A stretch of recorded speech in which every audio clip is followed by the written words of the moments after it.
честно, я не хотела затрагивать тему политики на своем канале, потому что он в большей степени о моде и о культуре. Но, скажем так, все процессы, которые происходят, на планете, влияют в той или иной степени на моду, и обойти, скажем, ситуацию, которая происходит в США, я просто не могла. Честно, когда я, скажем так, узнала о тарифах Трампа, я подумала, что это какая-то шутка, потому что я там человек, сведущий вообще в производстве легкой промышленности, в производстве одежды. Я понимаю, что это какой-то вот абсурд. Ну не может человек в здравом уме такое предложить. И как бы для меня это показатель некомпетентности человека. Всех эти тарифы повергли в какую-то хаос и неопределенность, и швейная промышленность не стала исключением. Да, это касаемо там США, но на нас это тоже аукнется. Он ввел там на данный момент съемки видео тариф 10%, но также там доп. Тариф на другие страны. Сейчас там есть отсрочка на 90 дней. Но, честно говоря, он там сделал там привилегии некоторые для электроники, для еще каких-то продуктов, но швейка осталась полностью под всеми тарифами, и это какой-то ужас. Одежда состоит из множества комплектующих. Да, конечно, это не какая-то там, какое-то там машиностроение, к примеру, но одежда создается путем большого количества коопераций, и исключать это невозможно. Как и у всех, в индустрии происходит паника. Никто не понимает, что с данной ситуацией делать, потому что когда ты производишь продукт легкой промышленности, то бишь там конкретно, скорее всего, одежду, там, аксессуарную группу и так далее, неважно, у тебя продукт может между странами кочевать несколько раз. Например, это даже простой банальный пример: ткань из одной страны, фурнитура из другой, производство в третьей, а продаешь ты вообще в 10-ю страну. То есть как бы у всех пока не совсем есть понимание вообще, чего ждать, к чему идти. Сами производства в основном находятся в Китае, Бангладеше, Вьетнаме. То есть это основные производства вот швейные, где самые большие партии производятся.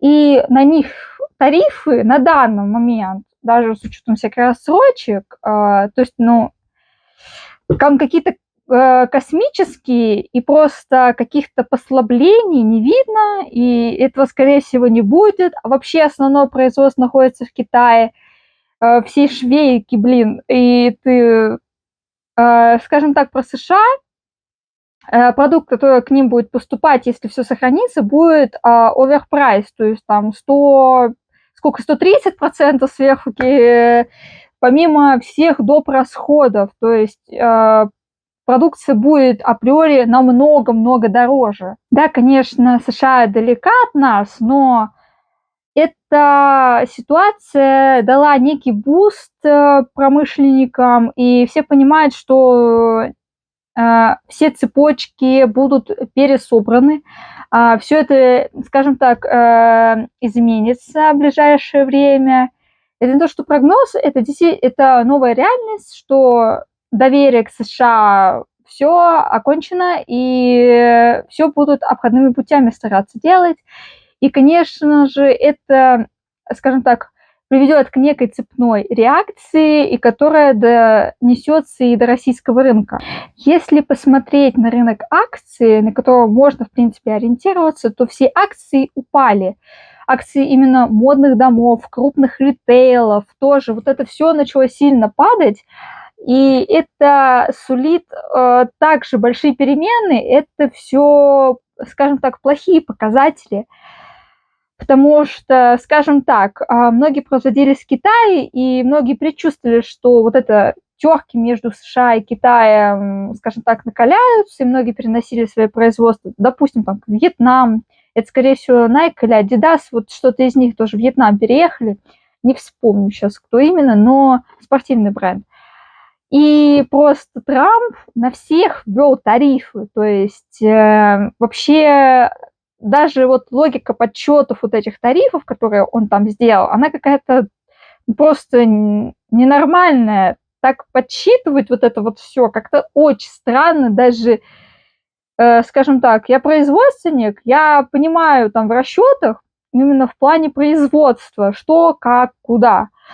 Тут, то есть импорт, экспорт, вот это он считал, просто даже вот с моим субъективным взглядом, это очень странные расчеты, непонятно на что основаны, это очень странно. Честно, вот даже Бог выпустил статью по поводу этих дурацких тарифов Трампа, по-другому их не назвать.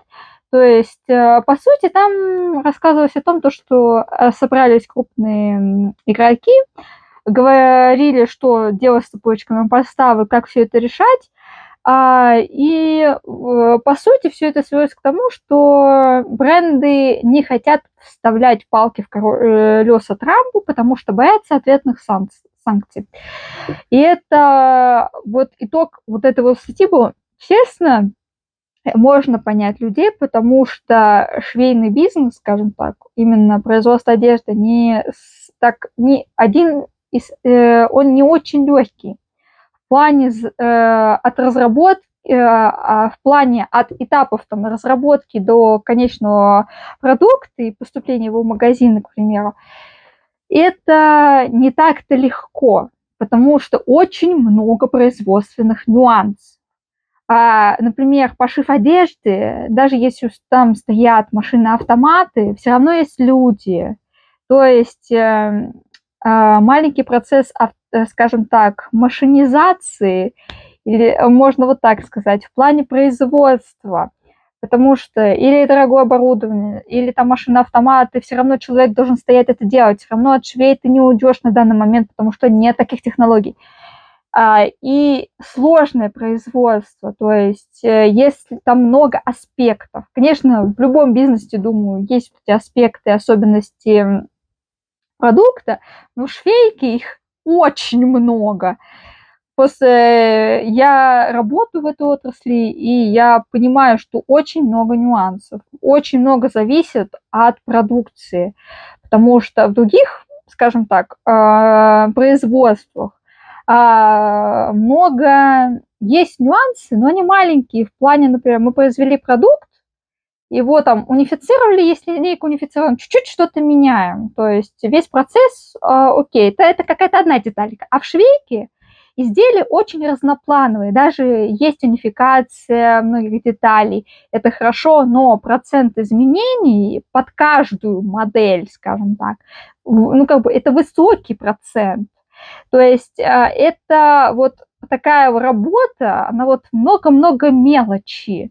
Хотя, в любом бизнесе, я говорю, повторю, она есть, но в швейке, на мой взгляд, ее очень в разы больше. Честно, если вот так прогнозировать то, что будет дальше, если в краткосрочной перспективе, скорее всего, цены будут повышаться, ряд игроков будут закрываться. И цены будут повышаться не плавно, а ступенькообразно, можно сказать так, потому что как бы те тарифы, которые он ввел, например, плюс 10% от стоимости цены, вы плюсуете как минимум, а еще доставку, скорее всего, еще доставка вырастет, потому что транспортная логистика по статистике вообще постоянно сейчас растет. И то, что касается в долгосрочной перспективе, конечно, многие бренды постараются адаптироваться, но цены будут расти уже более так плавно у них, как по мне. Это вот если смотреть вообще на разработку ассортимента и ценовую политику брендов. Думаю, если риторика Трампа и, скажем так, политики США сохранится, то мы также можем, скорее всего, в перспективе заметить то, что бренды будут уходить более локализованным производством внутри страны. К примеру, производят в стране, а какой-то бренд поставил фабрику, производит и продает в этой же стране, либо в соседней, где нет тарифов.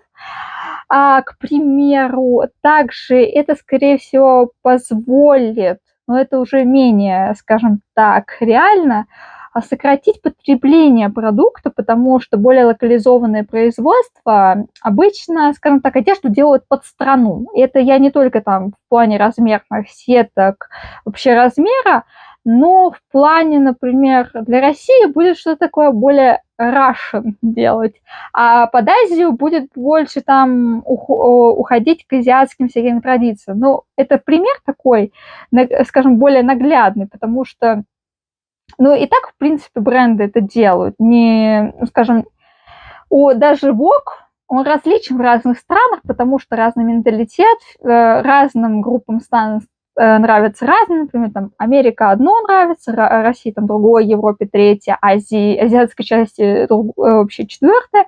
То есть, скорее всего, что-то будет в этом направлении двигаться, если вот так, как есть, все останется. Также может это, например, привести к какой-то системной реорганизации в плане производственных процессов. Это, например, те же это не только там какие-то цепочки поставок продукции и комплектующих, я имею в виду именно структурные изменения. Скорее всего, так как сейчас производство старается больше роботизироваться, минимизировать вообще, скажем, человеческий труд, хотя в плане швейки это очень долгие-долгие перспективы, потому что без швей мы никуда не, пока что ничего не придумали на замену швей, и замену человеческим рукам, скажем так. Но, думаю, все идет вот в этом направлении, хотя даже вот мои сугубо субъективные скажем так, догадки, это просто догадки. То есть что дальше будет, вообще непонятно, как это вся разрулится ситуация. Если подытожить, скажем так, я также повторю, что я немножко человек далекий от политики, от этой всей ситуации. Я просто краем глаза смотрю на это все, чтобы хоть как-то быть, скажем так, в курсе событий. Но на самом деле эта политика Трампа какая-то вот дурацкая, я по-другому сказать не могу, потому что она как будто была введена для того, чтобы ее просто ввести. Другого объяснения логического я просто найти не могу. То есть зачем это надо было? Какой-то там... Они это все объясняют сугубым, условно, мы хотим там закрыть госдолг какой-то США, чтобы все это были нам доходы капали. Ну, блин, надо какой-то другой способ искать, потому что, ну, это очень странно. По поводу швейки и швейных производств, это, если все сохранится, даже 10% вот эта пошлина сохраняться, это очень сильный удар по производству, потому что, ну, если мы берем нормальное производство, там все считается в секундах работы, и каждая копейка считается, то есть пошив считается в секундах, все трудозатраты там в секундах считаются, все это там прям по секунде считается. Все просто, а тут еще и в итоге даже готовая продукция дорого выходит, хотя надо смотреть ассортимент, все равно дорого. Швейное производство геморройное и дорогое тоже вот. Поэтому тут как бы еще, если даже плюс 10% сверху накинет, там вообще себестоимость продукции, тут тоже надо в зависимости от системы разработки, там в разных организациях немножко все по-разному, конечно, но наценки будут увеличиваться, потому что не будет рентабельно вообще производить продукцию легкой промышленности во многих случаях. То есть я, честно говоря, тоже не совсем понимаю, как это вообще во что выльется. Я просто надеюсь, что вот эти тарифы в Китай, которые там 100 с лишним процентов, я надеюсь, что это все уйдет. Я надеюсь, что все как-то реанимируется. Ладно, там хотя бы 10 просто процентов оставь, и просто людей не трогай, хотя бы чтобы они понимали, что им делать с этой ситуацией, закрывать ли производство, дальше работать, и как это вот переорганизоваться как-нибудь просто. Ситуация очень неприятная.